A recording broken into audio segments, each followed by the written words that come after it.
Payg'ambarimiz sollallohu alayhi vasallam aytdilar: "Ahboblarimni, ya'ni qalbimga mahbub bo'lgan ummatlarimni ko'rishlikka mushtoq bo'ldim" dedilar. Sahobalar: "Axir biz sizni qalbingizga mahbub bo'lgan odamlar emasmizmi? Biz sizni habiblaringiz emasmizmi?" Rasul aytdilar: "Sizlar meni ashoblarimsizlar, ham suhbatlarimsizlar. Mening mahbublarim, mening ahboblarim oxir zamonda kelishadi. Ulardan dinni mahkam ushlagan odam xuddi cho'g'ni ushlagan odamdek bo'lib qoladi. Ularning ajri 70 ta odamning ajrichalik bo'ladi." Sahobalar: "Ularning 70 tasining ajri bizni bittamizni ajrimizchalik bo'ladimi? Yoki ularning bittasining ajri bizni sahobalarning 70 tamizni ajrimizchalik bo'ladimi?" deganida, ularning bittasining ajri sizlarning 70 talarda ajri bilan teng bo'ladi.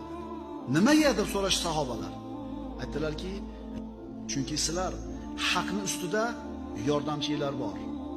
Men turibman sizlarga yordamchi bo'lib haqning ustida. Ular